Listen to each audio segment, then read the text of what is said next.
te rendre toute la gloire quand nous commençons une journée avec toi, Papa.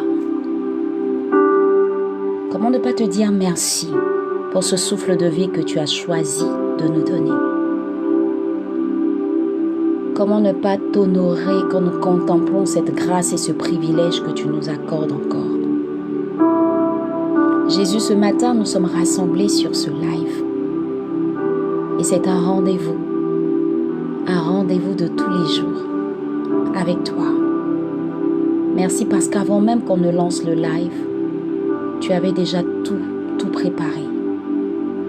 Et la Bible déclare que si 2 ou 3 sont rassemblés en ton nom, tu es présent. Et depuis ce temps d'adoration, Seigneur, nous savons que tu es là. Tu es présent parmi nous. Et Seigneur, nous voulons juste contempler ta présence avant de commencer cette méditation. Contempler ta présence. Oui, Saint-Esprit, contempler ta présence. Ressentir ta présence ce matin sur ce live. Parce que nous savons combien de fois tu nous fais du bien à chaque fois que nous lançons Morning Joy. Non seulement ta parole nous fait du bien, mais surtout ta présence. Tu nous permets de vivre des instants incroyables avec toi à travers tes saintes écritures. Un cœur à cœur qu'on ne peut pas expliquer, où tu places chaque mot comme un pansement sur un cœur. Et ce matin, Seigneur, cette nouvelle semaine qui s'offre à nous depuis minuit, c'est une grâce venant de toi. Et c'est pourquoi, Seigneur, nous voulons commencer simplement en t'adorant, simplement en te disant combien tu comptes pour nous et en te demandant, Papa, pendant ce moment que nous allons passer avec toi, ouvre notre esprit, ouvre notre cœur. Permets, Seigneur, que nous ne nous détournions pas un seul instant d'une quelconque grâce que tu nous feras sur ce live. Je te rends grâce pour la vie de toutes ces personnes connectées en ce moment, qui tapotent ce live, qui font monter les cœurs, qui te bénissent, qui sont tout oui, qui sont prêts à t'écouter. Saint-Esprit, manifeste-toi. Oui, Seigneur, nous t'aimons et maintenant viens prendre le contrôle, Saint-Esprit. Permets-nous de comprendre 1 Thessaloniciens 5, verset 11 et que toute la gloire te revienne pour le bien que tu nous feras au nom de Jésus. Parle à nos cœurs, parle-nous. Amen. Alors, 1 Thessaloniciens 5, verset 11. Je fais la lecture et on y va. C'est pourquoi exhortez-vous réciproquement et édifiez-vous les uns les autres comme en réalité vous le faites. Je reprends. C'est pourquoi exhortez-vous réciproquement et édifiez-vous les uns les autres comme en réalité vous le faites. Alors, qui parle ici? C'est l'apôtre Paul. Quand tu vas au chapitre 1 carrément de 1 Thessaloniciens, chapitre 1, verset 1, il est écrit ceci. Paul et Sylvain et Timothée à l'église des Thessaloniciens qui est en Dieu le Père et en Jésus-Christ le Seigneur, que la grâce et la paix vous soient données. Alors, il prend le temps. Il écrit une lettre aux Thessaloniciens. Il les encourage. Et si tu prends le temps de lire les chapitres précédents, tu vas voir que il les exhorte en fait même à la sainteté, à la charité, il les exhorte au travail. Il les encourage à persévérer, surtout concernant la résurrection des morts et l'avènement du Seigneur. Il leur parle de cela. Et quand tu arrives au chapitre 5, qui fait l'objet dans lequel est inscrit le texte qu'on va méditer, alors il dit, pour ce qui est des temps et des moments, vous n'avez pas besoin, frères, qu'on vous écrive, car vous savez bien vous-même que le jour du Seigneur viendra comme un voleur dans la nuit. Quand les hommes diront paix et sûreté, alors une ruine soudaine les surprendra, comme les douleurs de l'enfantement surprennent la femme enceinte et ils n'échapperont point. Mais vous, frères, vous n'êtes pas dans les ténèbres pour que ce jour vous surprenne comme un voleur. Vous êtes tous des enfants de la lumière et des enfants du jour. Nous ne sommes point de la nuit ni des ténèbres. Ne dormons donc point comme les autres, mais veillons et soyons sobres. Car ceux qui dorment, dorment la nuit, et ceux qui s'enivrent la nuit. Mais nous qui sommes du jour, soyons sobres, ayant revêtu la cuirasse de la foi et de la charité, et ayant pour casque l'espérance du salut. Car Dieu ne nous a pas destinés à la colère, mais à l'acquisition du salut par notre Seigneur Jésus. Ah, je reprends ça. Car Dieu ne nous a pas destinés à la colère, mais à l'acquisition du salut par notre Seigneur Jésus-Christ, qui est mort pour nous, afin que soit que nous veillions, soit que nous dormions, nous vivions ensemble avec lui. Et le texte qu'on médite, c'est pourquoi exhortez-vous réciproquement et édifiez-vous les uns les autres, comme en réalité vous le faites. Et je dis amen à cette parole parce qu'en réalité, c'est ce que nous faisons chaque jour ici, du lundi au vendredi à partir de 7h. On prend le temps de faire quoi? De s'exhorter, de s'édifier les uns les autres sur ce live. Alors quand je lisais ce texte ce matin que je méditais, je me suis posé pas mal de questions. Parce que si l'apôtre Paul venait à dire cela, c'est parce qu'il voulait interpeller les Thessaloniciens. Mais en même temps, pour nous qui sommes là, qui méditons ce texte en 2024, nous qui sommes là sur ce live en ce moment, ce que nous devons comprendre en réalité, c'est que l'exhortation ne doit pas être dans un seul sens. Il dit exhortez-vous réciproquement. Ça veut dire que chacun est appelé à exhorter. C'est pas que certaines personnes, mais c'est tout le monde en fait. L'exhortation ne te dit pas, ça concerne juste mon pasteur. Ça concerne juste une personne qui a des années de conversion. Ça concerne juste une personne qui a fait de la théologie. Non. Quand il dit, exhortez-vous réciproquement, c'est une façon de dire que nous sommes tous outillés à nous encourager, à parler de Jésus, à parler de notre foi, à dire ce qu'on sait, à dire ce qu'on connaît. Et tu ne dois pas te priver de ça ou te sentir incapable de le faire en fait. C'est ce que je comprends en premier. Et tu ne diras pas, je ne peux pas le faire parce que je ne suis pas consacré. J'avais ce syndrome de l'imposteur. Je ne sais pas si tu sais ce qu'on appelle syndrome de l'imposteur. Qui ne sait pas ce qu'on appelle syndrome de l'imposteur? Si tout le monde sait, je passe dessus. Mais si tu ne sais pas, tu me dis. Ce qui me plaît en même temps dans la méditation que tu fais, tu apprends tellement de choses. Si tu ne sais pas, lève la main dans les commentaires, je t'explique ce que c'est. Le syndrome de l'imposteur. Marie, j'ai dit non. T'es la seule. Ok. Alors, le syndrome de l'imposteur, c'est en fait le fait de se dire et de ne pas se sentir qualifié par rapport à un domaine précis. Je donne un exemple. Moi, je viens chaque matin, là, sur le live. Et je viens t'exhorter, je viens partager mes méditations et tout ça sur ce live. Mais j'ai lutté avant de le faire. Ça fait 1 an que je le fais sur TikTok. Mais j'ai lutté avant de le faire. Pourquoi? Parce que je disais, mais Nadi, tu n'es pas consacré pasteur. Tu n'es même pas pasteur. T'as pas fait des années de théologie. Est-ce que toi, tu peux venir partager tes méditations avec des frères et des sœurs sur le live? C'est ça le syndrome de l'imposteur. C'est se sentir incapable de faire quelque chose parce qu'on estime qu'on n'est pas assez outillé pour ça. Dans le domaine professionnel, par exemple, Dieu peut te donner un don ou un talent. Par exemple, moi, je suis animatrice radio-télé. Il y a des fois où quand je veux prendre la parole, je me dis, est-ce que moi, je suis habilitée à le faire? Pourquoi? Parce que j'ai appris l'animation sur le tas. C'était un don. Et on m'a juste formé et coaché.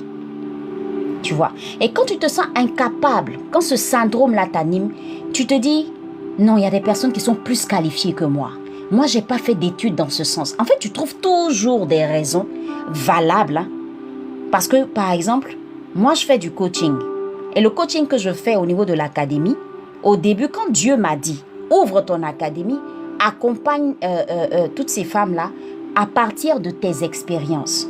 C'était le même temps, parce que c'est depuis 2020 que je fais ça. C'était dans la même période où on parlait des coachs et on disait « Oh, les coachs là, vraiment, il y en a trop. Les coachs, non. » Il y avait des coachs même qui disaient « Ouais, si tu n'as pas eu de diplôme en coaching, tu ne peux pas t'arrêter pour être coach. » Et moi, je parlais plus de mentoring. Pourquoi? Parce que le mentoring, c'est différent du coaching. Le mentoring, en fait, c'est une personne qui a eu des expériences, qui est déjà passée par quelque chose, par un chemin. Elle a déjà vécu des expériences, elle sait de quoi elle parle. Et à partir de ces expériences, elle arrive à accompagner des personnes, encadrer des personnes, conseiller des personnes, orienter des personnes à partir de ses expériences professionnelles. Le coaching, c'est autre chose. C'est vraiment plus que ça, en fait. Le coaching, c'est des personnes qui ont fait des études, c'est tout un travail qui a été fait et tout. C'est une formation différente. C'est pas juste ce que je sais par rapport à ce que j'ai appris, mais c'est se former dans un domaine et puis exercer son coaching et tout. Alors, moi, quand Dieu me mettait à cœur de faire tout ça, parce qu'il faut dire que depuis 2015, j'aimais beaucoup conseiller les gens sur la toile. Je le faisais sur mon blog. Donc, arrivé à un moment, Dieu voulait que je passe à un autre niveau. Et je disais, non Seigneur, je ne suis pas outillée pour ça. Laisse-moi aller d'abord faire des études en coaching et tout ça. Et puis, quand je serai prête là, je vais venir faire ce que tu veux que je fasse. Et je suis restée là comme ça pendant un bon moment en train de réfléchir, penser, réfléchir. Et au final, j'ai réalisé que de simples mots que je disais à certaines personnes, mais ça les réconfortait tellement. Quand je parlais à des gens, même quand je faisais mes émissions radio, je réalisais que je faisais du bien aux gens. Alors j'ai commencé à me dire, mais c'est quoi ces blocages, ces croyances limitantes que moi-même je suis en train de m'imposer là. Et c'est les gens qui me disent, mais Nadine, nous quand tu nous parles là, nous ça nous fait du bien, hein. Quand tu nous dis, quand tu parles, tu nous fais du bien. Et donc, ce syndrome de l'imposteur a commencé à me lâcher petit à petit quand j'ai compris que Dieu m'attendait là. Et Dieu, il fait les choses comme il veut, comme il sent. Il peut prendre n'importe qui dans un domaine précis, déposer un talent, mais n'empêche que j'avais besoin de formation et je me suis formée dans beaucoup de choses pour pouvoir réussir à diriger l'académie que je dirige. J'ai dû apprendre à faire les visuels. Parce que tu ne vas pas t'adresser à des personnes, faire une formation en ligne avec des personnes, tu ne connais même pas les logiciels que tu vas utiliser pour les formations en ligne. Parce que même quand, ce qui fait aussi que le syndrome de l'imposteur fatigue beaucoup de personnes, c'est que même quand tu as eu un don ou un talent de la part du Seigneur, tu dois être à même de le développer en apprenant, en se formant. Ça ne doit pas exclure la formation. Mais tu dois te dire que je suis capable de le faire. Même si je n'ai pas appris pendant des années, le seul fait que je sache déjà le faire, je vais aussi auprès de devanciers ou de personnes qui peuvent m'aider à développer ce talent qui est en moi. Et c'est ce que j'ai fait. Voilà, donc entre griffes, le syndrome de l'imposteur, c'est ça. Donc toutes les fois que tu vas te sentir incapable de faire quelque chose dans un domaine, alors que quand tu le fais avec tellement d'aisance, et tu entends toujours cette voix qui te dit « Tu peux pas parce que tu n'as pas fait les années d'études de tel ou tel. » Sache que c'est le syndrome de l'imposteur qui est en train de te fatiguer. Et pour couper court à ça, c'est de se mettre au-dessus en disant « Papa, tu m'as qualifié pour ça. » Moi, il y a des révélations que j'ai ou la méditation que je fais chaque jour. Au début, je ne savais pas méditer, je me suis formée. Mais après, tout le travail que je fais après, je ne peux pas dire que c'est moi. C'est Dieu qui le fait à travers moi. Si je veux rester sombré dans le syndrome de l'imposteur, je ne ferai pas. Et je sais que je parle à quelqu'un. Alors, quand la Bible dit « Exhortez-vous réciproquement », ce que j'ai tendance à entendre de la part de certaines personnes, c'est « Je préfère écouter ». C'est comme ça que la personne parle. « Je préfère écouter parce que moi, je ne sais pas parler. » Si, nous savons tous parler, parce que la personne qui parle, ce n'est pas nous. La Bible dit, je puis tout par celui qui me fortifie, et c'est l'apôtre Paul qui le dit. Ne sous-estime pas le potentiel que Dieu a déposé en toi. Ne te dis pas, je ne suis pas capable de parler de Jésus parce que je ne médite pas la Bible comme Nadi par exemple. C'est pas vrai. Tu peux toujours m'apporter quelque chose. Tu peux toujours me partager quelque chose qui va m'édifier. Donc ne te prive pas de ça. C'est pourquoi très souvent, quand je dis sur le live, j'ai fini partager, donner un témoignage ou dites ce que vous pensez, je sens toujours qu'il y a des personnes qui se bloquent parce qu'elles se disent que je n'ai pas le niveau de coach Nadi ou de maman Nadi. Tant que tu vas te mettre ça dans la tête, je t'assure que tu ne vas jamais évangéliser une personne. Jamais tu ne parleras de ton Jésus. C'est-à-dire que tu vas toujours rester une chrétienne qui ne vit que sa foi chrétienne pour elle-même, à son niveau, et elle reste dans son petit carré. C'est pas ça, être chrétien. La Bible dit, la grande commission, Jésus a dit, allez partout, faites de toutes les nations des disciples. Il n'a pas dit que les pasteurs, il n'a pas dit que les hommes de Dieu. Il a dit allez partout. Il parlait à qui? Il parlait à ses disciples. Donc tant que toi tu es disciple de Christ, tu peux parler de lui. Tu peux annoncer la bonne nouvelle. Tu peux exhorter une personne. Seulement il faut que ce soit basé sur la parole. Pour que tu réussisses à le faire, c'est ça la vraie question. C'est que toi-même tu dois avoir une certaine connaissance des Écritures. Et ça c'est pas sorcier. Tu as juste besoin du Saint-Esprit. Tu as juste besoin de certaines personnes qui vont te pousser, qui vont t'enseigner. Comme le pasteur de ton église qui t'enseigne la parole. Mais quand le pasteur finit de t'enseigner la parole, moi j'aime bien mon pasteur. Parce que j'aime bien quand il finit qu'il dit, moi je ne suis pas partout. Donc quand je vous enseigne certaines choses, allez aussi enseigner aux autres. C'est-à-dire ne te sous-estime pas. Et ce que j'admire le plus chez les personnes que j'accompagne et que je coach, surtout dans la méditation, c'est leur détermination. Tu sais, beaucoup de personnes n'exhortent pas ou beaucoup de personnes ont du mal à parler de leur Jésus simplement parce que ces personnes ne méditent pas. Et elles ne méditent pas pourquoi? Parce qu'elles restent dans leur zone de confort. Elles restent dans leur zone de confort. Elles restent dans cette zone de confort et elles ne se fatiguent pas.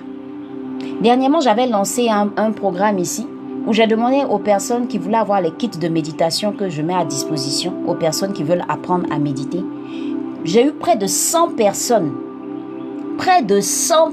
qui sont venues dans mon inbox pour demander à avoir les kits gratuitement. Après ça, j'ai juste donné aux 12 personnes, comme je l'avais dit. Et des personnes nous ont rejoints pour suivre le programme. Mais il y a beaucoup qui ne faisaient pas leur méditation. Pourtant, elles criaient, je veux faire, je veux faire, je veux faire. Je veux faire, je veux faire je veux méditer, je veux apprendre à méditer, je veux apprendre à méditer. Elles chantaient ça. Elles criaient, oui, je veux méditer, je veux méditer. Quand tu les écoutes, il y a cette soif. Mais qu'est-ce qui fait qu'elles ne sont pas arrivées? On a été obligé de supprimer certaines personnes qui n'étaient pas actives dans le groupe. Après, quand vous les supprimez, ces personnes viennent vous dire, mais pourquoi tu m'as supprimé? Mais pourquoi tu m'as supprimé? Le vrai problème, c'est que on a peur et puis il y a la paresse spirituelle. Une vraie paresse spirituelle et une vraie lourdeur spirituelle qui fait que tu négliges la méditation de la Bible. Donc du coup, tu ne te sens pas outillé pour partager un quelconque verset à quelqu'un. C'est tout. Sinon, si moi, Nadi, je suis capable de venir sur un live chaque matin, du lundi au vendredi, de partager ma méditation, je ne suis pas meilleure que toi. Je ne suis pas meilleure que toi. Tu peux faire pareil et même plus. Moi, je suis qui? Je suis juste une passionnée qui a décidé de respecter cette parole qui dit « médite jour et nuit » et qui a compris le sens de la méditation. On ne me demande pas pardon pour méditer. Et quand je dis que je vais méditer, je me discipline à le faire. Dernièrement, la phrase que le Saint-Esprit faisait sonner dans mon esprit, parce que je disais, mais Seigneur, comment des personnes peuvent te supplier pour les accompagner, pour les aider à méditer? Et puis quand on veut maintenant commencer le programme, tu ne les vois plus. Ou elles commencent et puis elles relâchent. Ou elles commencent et puis elles ne se disciplinent pas à le faire. J'ai sorti le mot. Le Saint-Esprit me disait, les gens ne se disciplinent pas. C'est-à-dire tu commences quelque chose, tu laisses. Aujourd'hui tu médites, demain tu médites pas. Aujourd'hui tu pries, demain tu pries pas.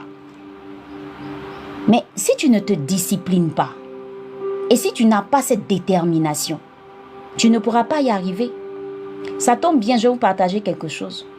Dans le programme que nous sommes en train de faire en ce moment sur la méditation, je vais vous surprendre. Il y avait une dame parmi nous, je ne sais même pas si elle est sur le live, mais elle nous a, c'est-à-dire elle a fermé notre bouche. Au début, je ne comprenais pas. Quand j'ai fait la formation, cette dame ne parlait pas beaucoup. Et puis je leur ai dit, partagez vos méditations dans le groupe. Alors, les soirs, comme on se retrouve sur Zoom pour pouvoir partager ce qu'on a fait comme méditation, elle a parlé et puis elle a dit, Mme Nadi, c'est la première fois que je médite. Et je trouvais que ce qu'elle avait dit était très sensé.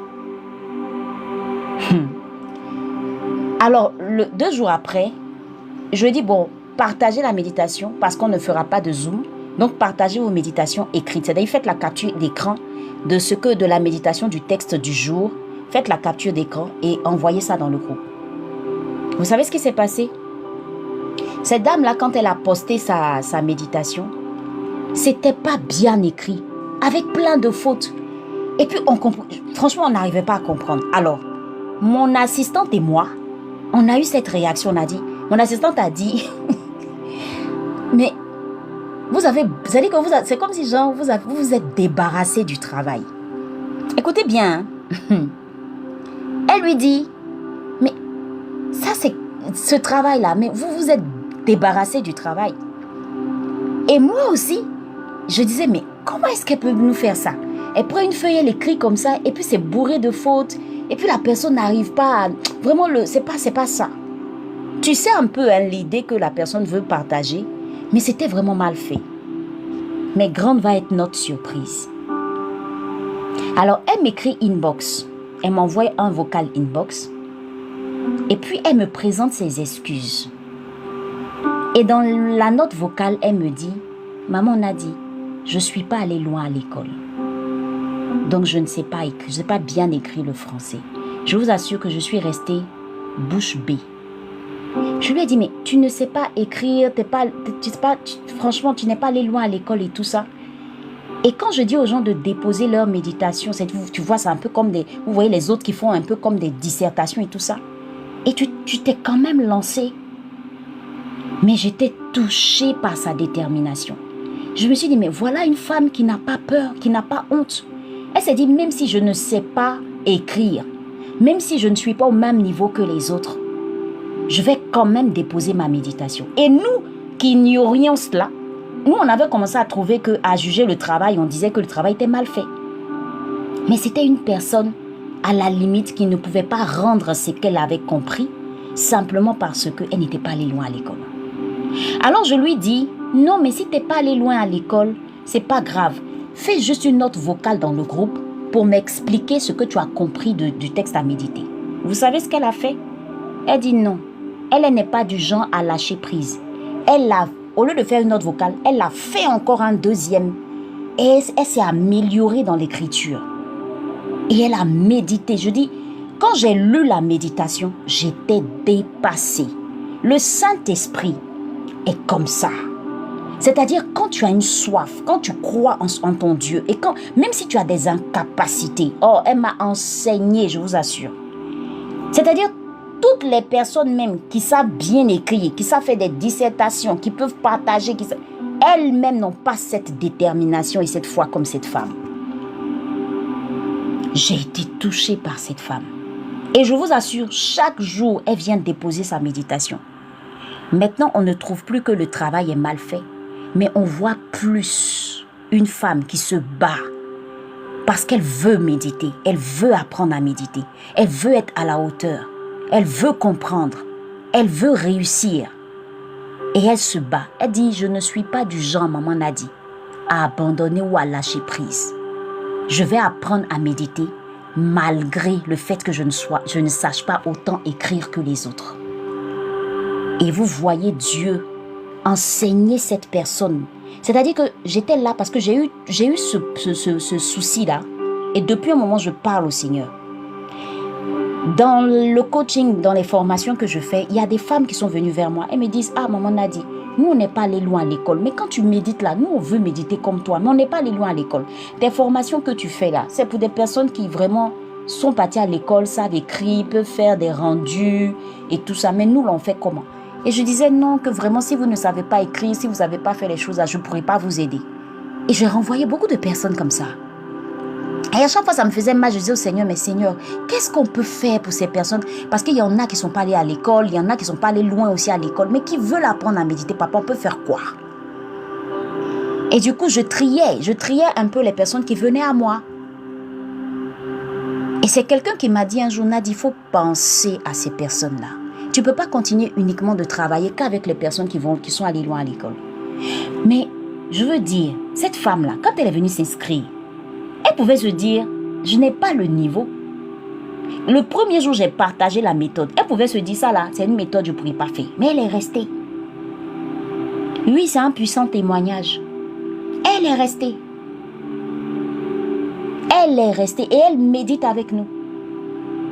Et j'ai vu que quand nous on dit que quelqu'un ne peut pas, quand tu t'appuies sur le Seigneur, tu pourras le faire. Tu pourras le faire. Je puis tout par celui qui me fortifie. Elle n'a pas regardé à ses incapacités. Elle l'a fait. Et elle le fait. Et elle a compris la méthode. Pourtant, quand vous parlez avec elle, elle peut vous expliquer ce qu'elle a compris. Mais quand elle écrit et qu'elle vous le rend, vous aurez du mal à bien comprendre parce qu'il y a beaucoup de fautes. Mais ce n'est pas son problème. Elle partage. Et c'est moi maintenant, Nadi, qui m'applique à plutôt lire et comprendre ce qu'elle veut dire. Et l'idée qu'elle ressort, je vous assure, pour une personne qui n'a jamais médité, vous ne pouvez pas vous imaginer que le Saint-Esprit peut lui communiquer de telles révélations. C'est-à-dire même dans les fautes là, dans les fautes qu'elle est en train de faire, les révélations qu'elle fait sortir. Oh Jésus, Dieu ne le limite jamais. Je ne sais pas à qui ça parle. Alors il y a des personnes comme ça qui refusent de faire certaines choses ou qui se posent tellement de questions. Est-ce que je vais réussir à le faire? Est-ce que arrivé à un moment, arrête de trop te poser de questions. Appuie-toi sur le Seigneur et fais ce que tu as à faire. Au début, les gens peuvent te réprimander. Les gens peuvent ne pas te comprendre. Elle aurait pu se fâcher et dire que comme on a dit qu'elle a bâclé le travail, elle quitte la formation. Elle aurait pu réagir comme ça. Mais elle s'est dit non. Maman Nadi ne sait pas que je ne suis pas allée loin à l'école parce que moi-même je ne lui ai pas dit. Donc elle fait le inbox et elle dit. C'est pourquoi il y a certaines personnes qui sont tellement frustrables. Dès que vous faites quelque chose et que vous leur faites des remarques, elles s'offusquent en même temps. Si elle s'était arrêtée à ce que nous on avait dit, elle n'aurait pas appris à méditer comme elle le fait aujourd'hui. Ça, c'est la leçon que je tire de ce qui s'est passé. Je vous assure, elle m'a enseigné. Parce que je me suis dit, si une femme qui n'est pas allée loin à l'école, qui pouvait se donner tellement de raisons de ne pas le faire, est venue s'asseoir avec nous, qui sommes à une certaine dimension, par rapport à elle, elle s'est dit, je peux le faire et elle l'a fait. À plus forte raison, une personne, à plus forte raison, toi sur le live, qui ne sait pas encore méditer. Une personne qui n'est pas allée loin à l'école, elle médite, elle se bat, elle fait ses faux, mais elle médite et Dieu lui donne des révélations. À plus forte raison, toi, tu es parti à l'école, tu sais lire, tu sais écrire, mais tu ouvris ta Bible et puis écris là. C'est trop fort pour toi. Dieu te parle. Dieu te parle. Dieu te parle. Elle nous a enseigné, oui, Alida, tu te rappelles? Ah, vraiment, elle nous a enseigné. Donc, du coup, là, quand elle poste, tout le monde s'en va l'encourager. Tout le monde s'en va l'encourager. On lui donne de la force. On met des cœurs sur sa méditation. Tu te limites pourquoi? Ah, cette histoire de méditation là, je veux bien, hein, mais, bon, moi là, j'ai pas le temps. Oh. Et puis cette histoire de temps. Je vais vous dire une chose. Vous savez, personne ne fera ce que vous avez à faire à votre place. Je n'ai pas le temps. Je suis très occupée. Je suis tout le temps occupée. Quand tu ne travaillais pas, ou quand tu ne faisais pas, je ne sais pas, avant là, tu avais le temps pour Jésus. Quand tu étais malade, tu savais, tu avais le temps pour prier. Quand tu ne travaillais pas, tu avais le temps de prier Jésus. Quand tu n'avais pas d'enfant, tu avais le temps de prier Jésus. Quand tu n'étais pas marié, tu avais le temps de prier Jésus. Mais maintenant que tu es marié, tu n'as plus le temps. Maintenant que tu es guéri, tu n'as plus le temps. Maintenant que tu as eu un nouveau travail, tu n'as plus le temps. Tu ne trouves pas qu'il y a quelque chose qui ne va pas? Quand tu arrives à ça, Dieu t'a béni là.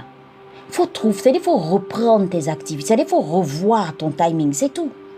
Si avant tu avais le temps de méditer des heures et des heures, tu peux les raccourcir.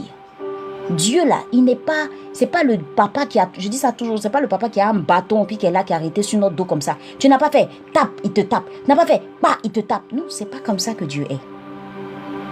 Bon, les matins, c'est un peu compliqué pour moi. Ok, avant, je méditais 1 heure de temps. Maintenant, j'ai essayé de le faire en 10 minutes. Donc, je me prends 10 minutes de mon temps, je m'assois. Je me réveille plus tôt. Si je sais qu'avant, je sais qu'après 6 heures, c'est compliqué, grave pour moi. Pourquoi est-ce que je ne me donne pas 1 heure à 4h30 du matin, je me réveille, je prie, je médite, je finis tout au plus tard 5h30. Je me libère et puis je vais vaquer à mes occupations. Pourquoi est-ce que tu ne peux pas faire ça? Il n'y a aucune excuse. Moi, j'entends certaines personnes parler. Parfois, tu as envie de parler, mais en même temps, parfois, le Saint-Esprit te dit, il faut te taire. Sinon, la personne aura l'impression que tu ne penses qu'à toi, en fait. Ou bien toi, tu veux te jouer les saintes. On a tous des occupations. Mais si tu ne trouves pas un temps pour ton Jésus, le diable va réussir à te détourner de tellement de grâce et de bénédictions. T'as pas idée. T'as pas idée. T'as pas idée. Celle à qui je parle là, elle se reconnaît, elle est sur le live. Faut rire, peut-être tu sais que c'est de toi il parle. Ah, d'accord.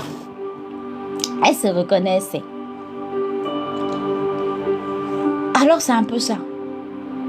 Tchao, elle a ri. Elle me dit, Mam, vraiment, je suis trop challengée ces 2 jours-là. J'ai tellement de commandes. Marie, on a prié pour que tu aies beaucoup de commandes. Dieu t'a fait grâce. Elle dit, Mam, j'arrive même plus à méditer comme avant. Il dit, Marie, tu as envie de rester bébé. D'accord, il faut rester bébé. Il ne faut pas déjà grandir. Même quand Dieu te bénit, tu as prié pour avoir des clients, tu as prié pour avoir des commandes. Je lui ai dit ça inbox, je lui ai envoyé un message, je lui ai dit ça. Il a dit, Marie, tu t'amuses avec ça. Même si Dieu t'a béni, montre à Dieu que malgré le fait que tu m'aies béni, on est toujours ensemble. Dieu doit voir ces sacrifices-là en fait. Dieu doit voir ça. C'est pas parce qu'aujourd'hui tu es marié maintenant que tu ne dois plus avoir le temps de papa. Avant tu avais son temps parce que tu cherchais le mariage. Oui. Et Dieu il nous observe, hein. Il regarde. Excusez-moi, il regarde. Elle va faire quoi? Je la regarde. Elle a prié.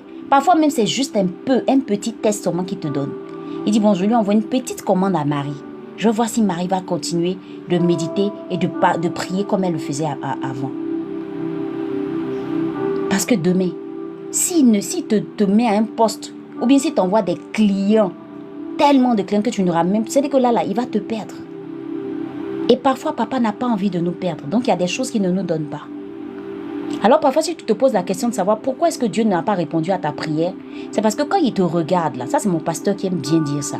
Quand il te regarde, là, il se dit, toi, si je te bénis, petit même qu'il t'ait donné, là, tu n'as pas le temps. Hein.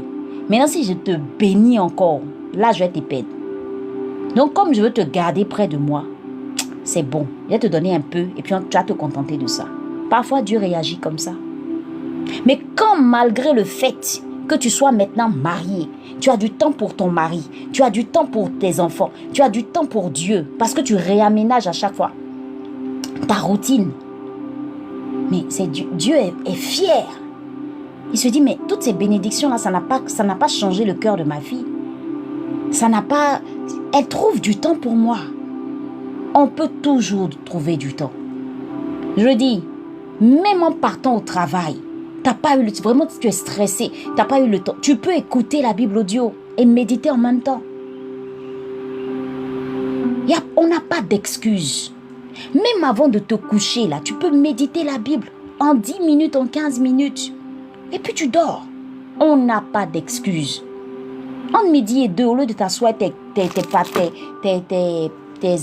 collègues pour critiquer vos patrons, mieux faire les choses là. Tu peux prendre 10 minutes à part, quelque part, et puis méditer la Bible. Mais si par exemple tu as le temps de prendre ton portable, scroller, t'affairer, pendant 30 minutes dans ta pause, tu ne peux pas accorder 10 minutes même à Dieu. Et quand on a travaillé sur la routine spirituelle, parce que le problème c'est que les gens n'ont pas de routine. Les gens ne savent pas exactement qu'est-ce que je fais le matin, les gens ne s'organisent pas. C'est une question d'organisation et de discipline. Et ça, j'ai travaillé plusieurs années avec des femmes sur ça. Moi, je ne joue pas avec ça en fait. Je me discipline. Et même quand je rate mon heure, je rattrape après. Dieu n'est pas compliqué en fait. En réalité, Dieu n'est pas compliqué. C'est-à-dire que le matin, je peux me réveiller en sursaut. J'ai raté mon heure de prière. Je rattrape. Je ne me mets pas de pression. Je rattrape. Moi, aujourd'hui, mon programme, il a changé. Parce que là, maintenant, avant, je faisais Morning Joy. Je faisais ce live-là à 10h. Après ça, je faisais le live à midi. Mais à chaque fois, je réadapte. Mais la vie, c'est ça, en fait. Par rapport à chaque fois que tu passes à un autre niveau, réadapte ton programme. Réadapte ton planning. Il y a des mamans qui me disent « Ah, maman Nadie, moi, je n'ai pas le temps de méditer parce que je suis nourrice. » Je lui ai dit « Ce n'est même pas une excuse. Tu sais pourquoi ?» Elle me dit « Comment ça ?» Je dis « Je vais te dire. Parfois, tu es fatigué, effectivement, parce que dans la nuit, il y a des bébés qui ne dorment pas la journée. Et c'est épuisant. La nuit, il y a des bébés qui ne dorment pas la nuit plutôt. Et c'est épuisant. Même la journée aussi, la personne te fatigue. Donc, je leur ai dit « Tu es sûr que quand bébé dort là, il ne peut pas t'accorder au moins 10 minutes pour que toi tu médites et que tu pries. Même si tu n'as pas pu le faire à 4 heures, même si tu n'as pas pu le faire à 6 heures, même si tu n'as pas pu le faire à 10 heures à cause du bébé, mais tu peux peut-être le faire à 12 heures. » Et puis je leur ai dit, quand tu calmes ton enfant là, parfois tu mets l'enfant au dos, non? Elle me dit oui. Je dis, mais pendant que tu mets l'enfant au dos là, tu peux mettre une musique instrumentale chrétienne, tu prends ta Bible et puis tu marches. En tapotant l'enfant, tu as ta Bible en même temps. Et puis tu es en train de lire. Et puis tu lis la parole de Dieu. Mais je dis peut-être même que tu vas bercer l'enfant même avec la parole de Dieu. Dites-moi si ce que je dis là, c'est vrai ou pas. Quand j'ai fini de parler là, elle s'est dit ouais, j'ai pas d'excuse. Je dis sérieux. On n'a pas d'excuse de ne pas ouvrir notre Bible toute la journée. Désolé de te le dire. Mais si nos frères d'à côté là, malgré le fait qu'ils aient des boutiques qui sont remplies de clients, peuvent se mettre à part quand leur heure de prière est arrivée. Ils ne jouent pas avec ça. Ils ne jouent pas avec ça. Tu le vois, ils laissent ses clients s'en va prier. Et les clients respectent ça ou pas? Ils respectent? Est-ce que le vendredi, ils ne ferment pas le magasin pour aller à la prière? Mais pourquoi nous les chrétiens, on a un Dieu non seulement qui nous dit prier sans cesse, ça veut dire lui-même là, il ne te donne pas d'heure, mais tu n'as pas le temps de prier. Tu n'as pas le temps de méditer. Ils ne te donnent pas d'heures. Nos frères là, eux, ils ont des heures. Donc ça veut dire que même à leur heure là, ils peuvent avoir même des contrats très importants, mais malgré ça, les prix. Et toi qui n'as pas d'heure, qui peux le faire à tout moment, tu n'as vraiment pas le temps de le faire. On n'a pas d'excuses. Entre deux clients, tu peux te mettre... C'est-à-dire que parfois tu te lèves, tu vas aux toilettes, non? Oui ou non? Parfois tu arrives dans une salle d'attente. Tu es dans une salle d'attente, tu attends ton tour. Mais tu n'es pas obligé de sortir ta grosse Bible devant les gens. Mais tu télécharges la Bible dans ton téléphone.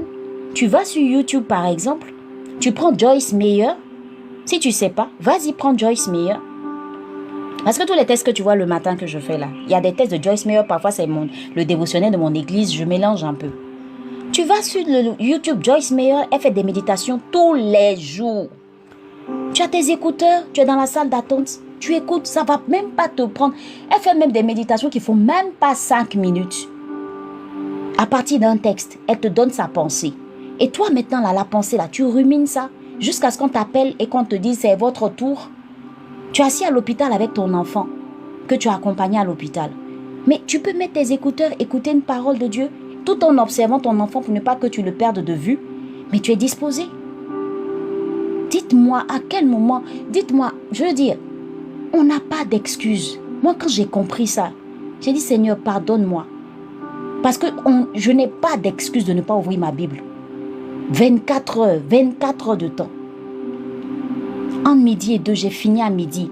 Rapidement, je vais manger.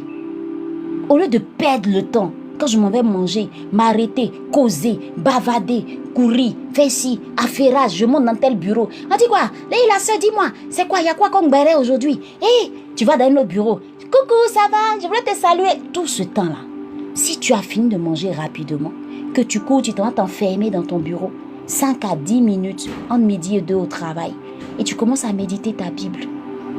Après ça, tu peux aller voir les gens, saluer les gens.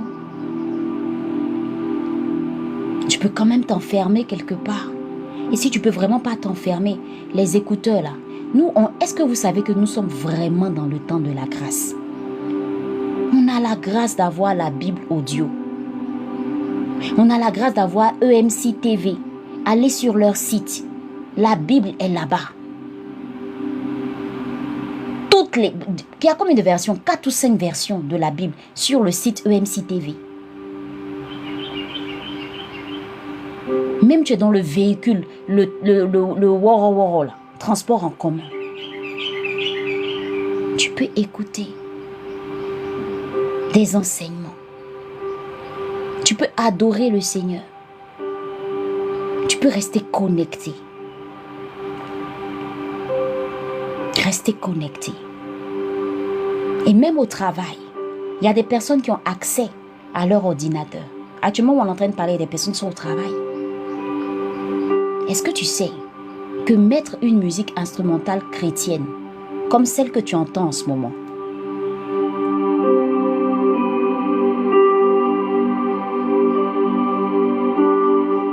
quand tu mets ça et que tu es en train de travailler, tu disposes l'atmosphère. Tu disposes l'atmosphère. Et intérieurement, tu pries. La Bible dit prier sans cesse. C'est pas s'arrêter forcément en train de crier, non. Pendant que tu es en train de travailler là, tu fais tes dossiers. Saint-Esprit, aide-moi vraiment à réussir ce travail-là. Que je puisse exceller. Tu parles doucement intérieurement. Voilà, c'est tout. Qu'est-ce qui est compliqué en fait? En réalité, la vie chrétienne n'est pas aussi compliquée que ça. C'est juste que c'est nous-mêmes qui la compliquons. On ne se discipline pas. On se trouve trop impur, trop indigne, pas assez outillé, pas assez spirituel. Mais tout ça, là, qui va le faire à ta place? C'est toi qui développes ton intimité avec Dieu. Donc, je reviens maintenant à mon texte. Quand il dit, c'est pourquoi exhortez-vous réciproquement et édifiez-vous les uns les autres comme en réalité vous le faites. Quand il le dit, ça veut dire que toi, tu peux me partager quelque chose.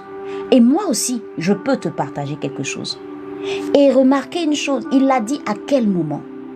À un moment où il disait aux autres, en attendant la venue, c'est-à-dire que en attendant que Christ revienne, voilà ce à quoi on doit s'appliquer, à s'exhorter réciproquement. N'attends pas que ce soit Nadi chaque matin qui vienne te parler. Toi aussi, tu peux parler à quelqu'un d'autre. C'est vice-versa. Édifiez-vous les uns les autres. Encourageons-nous. Parlons à des personnes. Mais pour réussir à faire ça, il faut avoir le regard aussi sur les autres. Il n'a pas dit édifiez-vous seul, exhortez-vous seul. Il dit exhortez-vous réciproquement et édifiez-vous les uns les autres. Dans l'attente là, il y aura beaucoup de choses qui vont se passer. Si tu n'as pas une communauté avec laquelle tu partages la parole de Dieu, ta foi chrétienne, si tu ne vis pas la communion fraternelle, tu auras du mal à rester connecté dans ta marche chrétienne. Tu auras du mal. Parce que seul, tu es exposé à beaucoup de choses. Mais plus on s'édifie, et quand on parle de s'édifier, c'est-à-dire que ça t'emmène à faire un tri. Qu'est-ce que j'écoute?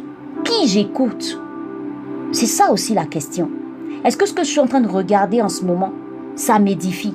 Est-ce que le film que je regarde m'édifie actuellement? Est-ce que cette série que je regarde là, c'est important pour moi? Je passe peut-être plus de temps à regarder des films qu'à prendre le temps de peut-être lire un livre ou à prier. Si cette plateforme, ce live t'édifie, gloire à Dieu, on est en train de respecter la parole. L'apôtre Paul savait que ce n'est pas facile. C'est-à-dire que ce n'est pas facile de vivre sa foi chrétienne, surtout dans ce monde dans lequel on est. Mais si toi tu t'isoles, j'aime bien quand certaines personnes disent « Moi, je n'ai pas besoin des autres, moi je me sens bien dans mon coin. » Et puis la personne s'isole. Moi, je n'ai pas besoin d'aller dans une église. Je me sens bien seule. Et vous les voyez errer comme ça. Mais cette errance-là, tu n'as pas idée, tu te prives de beaucoup de choses. Personne n'est parfait. Si ton excuse, c'est que à l'église, les gens sont méchants, mais toi-même, tu n'es pas parfaite. Et puis, on ne va pas à l'église à cause des gens. Et puis, Dieu aussi permet que les gens nous frustrent pour que nous-mêmes, nous soyons aguerris. Parce que, dis-moi, est-ce que ton patron ne te frustre pas? Est-ce qu'au travail, les collègues ne te frustrent pas? Mais tu ne quittes pas l'entreprise pour autant. Mais pour l'église, là, c'est rapide. La décision est vite prise. Mais les personnes qui te font mal ou qui t'ont blessé, est-ce que toi, étant leur frère ou leur sœur, vous vous êtes exhorté, vous vous êtes parlé, vous vous êtes soutenu dans la prière? On est prompt à juger les gens et à trouver que les gens ne sont pas bien. Mais nous, on oublie que nous aussi, nous faisons du mal aux gens. Donc, beaucoup de personnes préfèrent aller rester avec des païens que de rester avec des frères et sœurs en Christ. Parce qu'on trouve que ces personnes sont ceci ou cela. Mais on est tous en train de lutter chacun avec nos démons. Hier, j'étais sur un live et je parlais de ça. On ne va pas à l'église à cause des gens. On va à l'église pour développer sa relation avec son Dieu. À travers les enseignements, vivre sa foi chrétienne, sa communion, la communion fraternelle. La communion fraternelle, c'est important. Moi, je suis tombée malade à un moment. J'ai vu ma communauté faire des délégations pour venir prier avec moi. Mais ça m'a fait du bien. J'avais besoin de ça. Je les ai vus tout le temps où j'étais malade couchée là. Je les ai vus venir. Mais si je n'avais pas cette communauté dans laquelle je suis, mais je me serais sentie comme tellement seule. Tu es isolé, tu es seul. Tu es exposé à tellement de choses, tu n'as pas idée. Les gens ne sont pas parfaits, mais on n'a pas le choix. On n'a pas le choix. Tu n'es pas obligé d'être ami avec tout le monde. C'est ton frère, c'est ta soeur. S'il y a quelque chose que tu dois dire à la personne pour qu'elle change, tu lui dis. Si tu ne peux pas lui dire, tu pries pour elle. Mais entre-temps, que ça ne touche pas ta foi, que ça ne change pas ton cœur. On peut te frustrer à l'église, on peut te frustrer partout, au travail, on peut te frustrer partout. Mais ça ne doit pas être la raison pour laquelle ta foi va vaciller. Ou tu vas dire, je ne vais plus à l'église. Et tu t'assois maintenant à la maison et tu ne vas pas à l'église parce qu'on t'a fait du mal à l'église. Peut-être faut changer, peut-être que Dieu va t'emmener ailleurs. Mais refuser d'être dans une communauté, sincèrement, lis bien ta Bible. Moi, j'ai compris la puissance de la communion fraternelle. La prière d'accord est d'une telle puissance. Parce que quand je les ai vus venir prier avec moi, me prendre par la main et prier avec moi, mais ça m'a donné tellement de force. Tellement de force. C'est de ça que l'apôtre Paul dit. Exhortez-vous réciproquement, édifiez-vous les uns les autres. C'est soyons ensemble, communions ensemble, partageons ensemble. Si un tombe, on le relève, on prie pour lui. Un autre tombe, on le relève, on prie pour lui. On s'écoute, on cherche à se comprendre. On s'aime malgré les défauts, malgré les erreurs. Il y a quelqu'un qui a fait une erreur, on ne le brime pas, on ne le blâme pas. On l'aide à se relever. Maintenant, si la personne est vraiment arrivée à un niveau où toi, on ne peut plus rien faire pour toi, c'est que nous, on a fait ce qu'on pouvait faire. Ton problème maintenant, ça est Dieu. La communion fraternelle. Maintenant, si toi, tu n'exhortes pas et que toi, tu n'édifies personne, mais dis-moi, ta foi chrétienne, là, tu la vis comment? Tu la vis comment? C'est toi, de 0 heure à 24 heures, tu n'as même pas un seul instant fortifié quelqu'un. Tu n'as pas un seul instant édifié quelqu'un. Tu es resté en mode réception.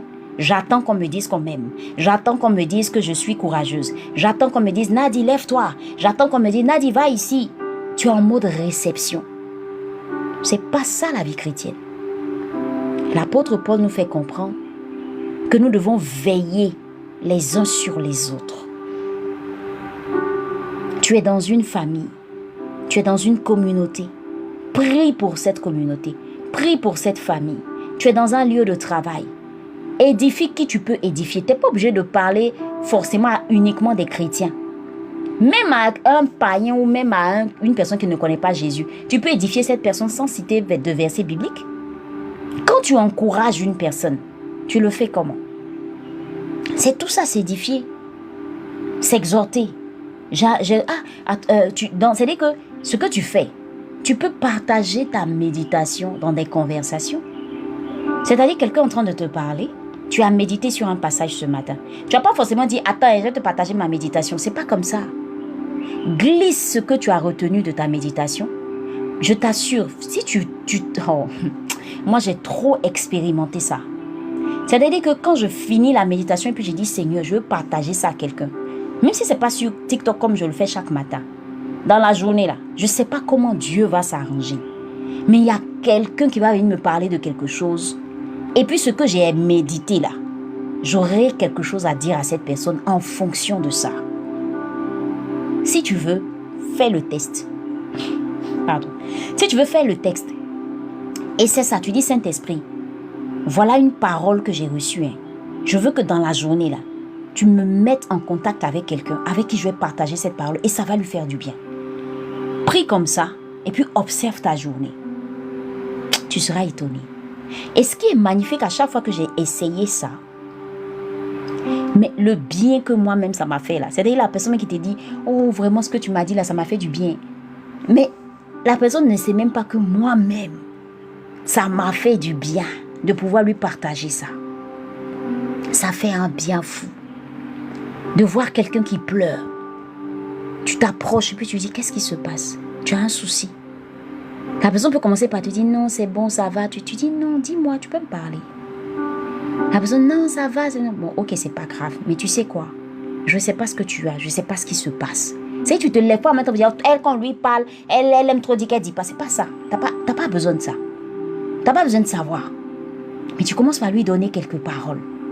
Tu dis, bon, écoute, je vais te dire une chose. Moi, quand je me sens mal, tu es chrétienne? Si elle te dit, non, je ne suis pas chrétienne. Elle te dit, non, elle n'est pas chrétienne et tout. Tu dis, ok. Alors, moi, quand je me sens mal, ce que je fais, c'est que moi-même, je m'encourage, je parle à mon Dieu, et puis je ressens une paix en moi, et j'affronte la journée avec. Parce que le problème, c'est que je n'ai pas besoin de je sais que Dieu va trouver une solution. Donc, tu peux parler comme ça à la personne. Quand tu commences à lui dire, tu n'as pas besoin de... Tu sais que tu es une personne, tu es intelligente. Tu es belle. Parfois, il y a des personnes qui ont juste besoin de quelques mots. Ça ne va même pas te prendre 1 heure de temps. Il y a des personnes qui ont juste besoin d'entendre des paroles encourageantes. Tu commences à lui dire, est-ce que tu sais que toi-même, je t'ai remarqué, tu es quelqu'un vraiment, je t'admire beaucoup. Elle te dit, ah bon, qui ça, moi? Tu dis, oui, je t'admire beaucoup. Et tu le dis vraiment, parce que c'est vrai. Son visage va commencer à changer. Et puis tu lui dis, ne t'assois pas sur ce que les gens ne prends pas en compte les personnes qui ne connaissent pas ta valeur, mais mets plus l'accent sur ce que les gens qui t'apprécient te disent. Parce qu'il y a des personnes pour qui tu es importante. Quand tu dis de telles paroles à quelqu'un, mais la personne se sent bien. Et puis quand tu finis de parler, le Saint-Esprit même va mettre les mots dans ta bouche. Juste parce que tu as eu cette initiative de l'encourager. Dieu est dedans. Que ta prière, moi j'ai dit au Seigneur, je ne veux pas passer une journée sans faire du bien à quelqu'un à partir de ce que tu m'as enseigné dans la journée, dans la matinée. Et même quand je finis le live, je dis au Seigneur, s'il y a des personnes à qui tu veux que je parle, envoie ces personnes-là. Et que je sois à même de répondre comme il faut à ces personnes-là pour les encourager. Donc quand je finis là, il faut aller regarder sur ma page Facebook. J'ai balancé quelque chose là-bas. C'est-à-dire que ta vie soit utile. Que ta vie soit utile. Que les gens aiment ta présence. Que quand une personne pense à mal, elle se dise, hey, parce qu'elle ne connaît pas Jésus, elle ne sait pas prier. Elle ne va pas dire, bon, attends, je vais prier. Mais elle va dire, attends, je vais appeler telle personne. Parce qu'elle sait qu'avec toi, elle peut prier. C'est pourquoi exhortez-vous réciproquement. Édifiez-vous les uns les autres. Ça permet à une personne qui n'arrive pas à tenir le coup de se relever. Mais si tu ne médites pas toi-même, si tu n'as pas une vie de prière, si tu ne te disciplines pas dans toutes les choses que le Seigneur nous demande de faire, qui est-ce que tu peux exhorter? Et qui est-ce que tu peux édifier? Ton comportement même doit édifier.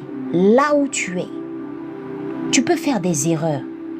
Parce que moi, avant, je disais, oh, j'ai raté ma journée parce que je me suis encore énervée. Oh, j'ai raté ma journée parce que je n'ai pas fait attention à telle ou telle chose. Et à chaque fois que je commence à me dire ces choses-là, le Saint-Esprit, j'entends toujours cette voix-là qui me dit, c'est vrai, tu as fait telle ou telle erreur, mais est-ce que tu as réussi à faire? Est-ce que tu tiens compte de ça? Et ce qui a réjoui mon cœur, est-ce que tu tiens compte de ça? Parce que le diable va toujours faire passer des pensées dans la tête. Aujourd'hui, là, tu as vu combien de fois tu t'es énervé? Tu as vu comment tu es resté dans la colère? Tu as vu combien de fois tu as parlé mal aux gens? Tu as vu combien de fois tu as ignoré telle personne? Tu as vu. À ça, il faut répondre. C'est vrai que je me suis mise en colère. C'est vrai que je me suis énervée. C'est vrai que je n'ai pas su faire telle ou telle chose. Mais j'ai quand même fait ci, ça. Alors, quitte dans mon esprit très vite. Dégage ici. Parce que tu veux que je me lamente. Parce que du genre, moi en tant que chrétienne, je n'ai pas réussi. Je ne suis pas parfaite. Je vise la perfection et je travaille chaque jour pour ça. Donc, j'apprécie les exploits que je fais. Dégage de moi. Dégage même devant ma face. Il dit parfois là, si tu ne parles pas comme ça au diable, il va fatiguer ton esprit. Si tu ne parles pas comme ça à ce diable-là, ce gars rusé-là, ce serpent-là, il va fatiguer ton esprit. Tu vas te croire tellement impur, alors qu'il y a de belles choses que tu as réussi à faire, mais tu ne les mets pas en avant. Alors je te donne une astuce. Plusieurs années dans mes formations, et j'ai eu à le dire. Quand tu as du mal à voir ce que Dieu fait dans ta vie, utilise une méthode très simple. Avant de dormir le soir, note dans ton cahier de méditation, entre griffes si tu en as. Elle a dit, t'es pas bien. Note dans ton cahier de méditation pour te pousser. C'est tout ça, je fais ça pour te pousser à avoir une vie de méditation. Donc, pardonne-moi parfois si je te pique. Dans ton cahier de méditation, termine toujours ta journée en cherchant à écrire 3 clins d'œil de papa. Ce que j'appelle les clins d'œil de papa. Alors, c'est quoi les clins d'œil de papa? Les clins d'œil de papa, ce sont ces faveurs imméritées que tu as eues comme ça de façon surprenante de la part de papa. Ne dors pas la nuit en ressassant ce qui n'a pas été. Mais avant de te coucher, ressasse ce qui a été et note ces 3 faveurs-là, ces 3 clins d'œil. C'est ce que nous on appelle à Ezer Academy, on appelle ça les clins d'œil de papa. Alors j'avais fait ce test-là avec une. Il y avait une dame qui disait comme ça, Nadi, non, moi je pense même pas avoir 3 clins d'œil comme ça, 3 gros miracles. D'après elle, moi je pense pas pouvoir avoir 3 comme ça à noter chaque soir, c'est pas possible. Non, on a dit peut-être 1. J'ai dit, tu es sûre? Elle dit, ouais, je te dis. J'ai dit, ok, faisons le test. Et on a fait le test. L'exercice pour cette formation-là, l'exercice avec les femmes de l'académie, là, je leur ai dit, venons poster dans le groupe WhatsApp, là. Chaque soir, chacune vient poster 3 clins d'œil que papa a eu à faire. Je vous assure, celle qui disait que papa ne lui fait pas 3 clins d'œil par jour là. Quand on a commencé, parce que c'était les lundis soirs on faisait les formations, lundi soir, les Zooms. Le mardi, elle a écrit dans le groupe. Le mercredi, elle a écrit dans le groupe. Le jeudi, elle m'envoie un message et me dit, Nadi, c'est bon. Toi, il y a des challenges qu'on ne fait pas avec toi. Il dit, ah d'accord, je sais de quoi je te parle. Il y a des clins d'œil que papa fait, mais nous-mêmes, on n'y prend point garde. C'est là qu'elle réalise maintenant que, effectivement, regarde la dernière fois comme ça, j'ai un collègue qui a payé ma nourriture. C'est un clin d'œil de papa. Elle dit par exemple, la dernière fois, mon patron m'a fait un bonus sur telle chose. Je dis, mais c'est un clin d'œil de papa. Ah oui, mon fils, il est revenu avec des choses. Il dit, oui, maman, je venais. Il y a quelqu'un dans le véhicule qui a payé mon transport pour moi. C'est un clin d'œil de papa. C'est des petites choses auxquelles tu ne t'attends pas et que papa fait. Mais qui, normalement, devrait attirer ton attention au moins de dire, oh, papa, tu m'as fait cette grâce-là, merci. Mais toi, tu attends. Tant que tu n'as pas eu l'enfant que tu attends, tu te dis que papa ne te regarde pas. Tu es sûr? Elle était bouche bée à noter ces 3 clins d'œil chaque soir. Et elle dormait mieux les soirs. Quand la tristesse veut m'envahir parfois, quand je fais le point de ma journée et que le diable veut que je regarde tout ce qui ne va pas, mon astuce, c'est ce que je viens de te donner. C'est vrai, j'ai pas pu faire ci, ça, mais au moins, papa, ah, tu as fait fort. Ah, tu as fait fort. Je ne m'attendais même pas à ça. Il y a telle personne qui m'a fait un transfert. Je ne m'attendais même pas à ça, mais j'ai eu tel bonus. Mais je ne m'attendais même pas à ça. Il y a telle personne qui a fait ceci. Il y a telle personne qui m'a envoyé ceci. Il y a telle personne qui m'a donné ceci. Ou il y a telle personne qui a fait telle chose pour moi. Quand tu t'en vas dormir avec ça, on appelle ça, il y a certaines personnes qui ne sont pas, il y a des coachs qui font ça et elles appellent ça le tenir un journal de gratitude. Dans le kit de méditation que je donne, sur la fiche, normalement, je pense qu'il doit y avoir un carré pour ça. Pardon, excuse-moi. Est-ce que tu comprends ce que je suis en train de dire? Je vais terminer parce que j'ai fini la méditation. Ne termine jamais tes nuits. Sinon, tu vas terminer triste, dans les pleurs, dans les lamentations. Apprends à exhorter les autres. Apprends à édifier les autres. Ne sois pas tout le temps en mode réception. Toi aussi, il y a des choses qu'on peut tirer de toi. Toi aussi, il y a des choses que tu peux dire à certaines personnes qui vont les aider à aller de l'avant, qui vont les édifier. Ne dis pas, non, moi, je ne suis pas coach. Hein. Oui, moi, ça ne suis pas bonne conseillère. Ah, arrête de dire ce genre de phrases. Dieu peut mettre des mots dans ta bouche pour que tu fasses du bien aux gens. N'est pas tout de suite le réflexe quand quelqu'un vient vers toi de dire « Hey, ça là, vraiment, moi je ne pourrais pas. Attends, je vais te confier à telle personne. » Non, Dieu a voulu que la personne vienne vers toi. Et pas quelqu'un d'autre. Parce que tu peux régler son problème. Parce que tu peux l'aider. Ce n'est pas forcément financier. Ça peut être juste une prière.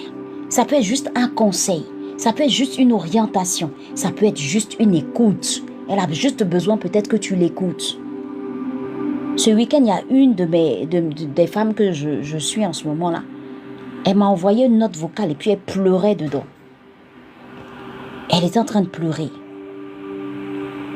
Elle n'arrive plus à tenir. Elle ne tient pas et tout ça. Et quand j'ai écouté sa note, j'ai dit, hey Seigneur. Je lui ai envoyé une réponse. Et quand je lui ai envoyé la réponse, je lui ai parlé.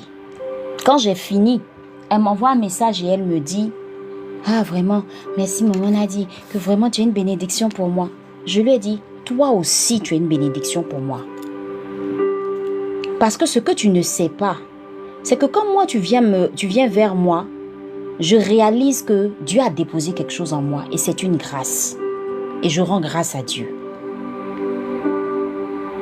Ne sois pas tout le temps en train de te plaindre quand les gens viennent vers toi pour te poser leurs problèmes ou pour attendre quelque chose de toi, peut-être une réponse ou juste un geste ou bien même un regard ou une écoute. Dieu peut t'utiliser en 5 minutes pour changer une situation. Parce que la personne qui t'appelle, tu ne sais pas dans quelle disposition d'esprit elle est. Elle peut être dans une disposition d'esprit où elle a un esprit suicidaire. Et le pire peut arriver. Mais tu peux éviter ça. Juste en parlant avec elle ou en l'écoutant. Tu n'as pas besoin d'être diplômé pour ça. Il faut juste se laisser conduire par le Saint-Esprit et dire au Seigneur de mettre les mots dans ta bouche pour réussir à le faire. Alors vraiment, j'espère avoir partagé avec toi des leçons spirituelles qui vont t'aider à comprendre ce texte et à savoir qui tu es réellement. Nous sommes tous des enfants de lumière. Nous sommes tous appelés à être des sources de bénédiction pour les autres. Et que Dieu mette cette conviction-là en toi. Tu n'as pas besoin d'être une personne qui attend toujours des autres. Toi aussi, tu peux donner beaucoup aux autres. Et même si les gens te blessent, même si les gens te frustrent, même si les gens ne reconnaissent pas la valeur que tu es, sache une chose, il y aura toujours les bonnes personnes qui reconnaissent ta valeur que Dieu t'enverra. Quand c'est comme ça, tu dis, Seigneur, envoie-moi les bonnes personnes. Parce que ces personnes que je vois là, ces personnes-là ne connaissent pas ma valeur. Même Jésus est arrivé dans son propre territoire. On ne l'a pas reconnu. Les gens l'ont négligé. Les gens l'ont regardé comme le charpentier et non comme le Messie. Il y en a jusqu'à aujourd'hui, ils sont en train d'attendre leur Messie. Mais le Messie est venu depuis. Il a fait ce qu'il avait à faire et il est parti. Ne rate pas aussi, et là je parle à quelqu'un, ne rate pas aussi de belles personnes qui viennent vers toi. Ne les sous-estime pas. Dieu va parfois t'envoyer des personnes qui n'ont l'air de rien. Mais juste parce que tu auras encouragé cette personne, juste parce que tu auras conseillé cette personne, juste parce que tu auras aidé cette personne, tu peux rencontrer soit l'homme de ta vie, soit une belle connexion divine, soit un trésor que, peut-être de façon ponctuelle, qui va juste t'aider dans un domaine précis. C'est une bénédiction. Apprends à exhorter, apprends à édifier. Que Dieu te bénisse. Amen.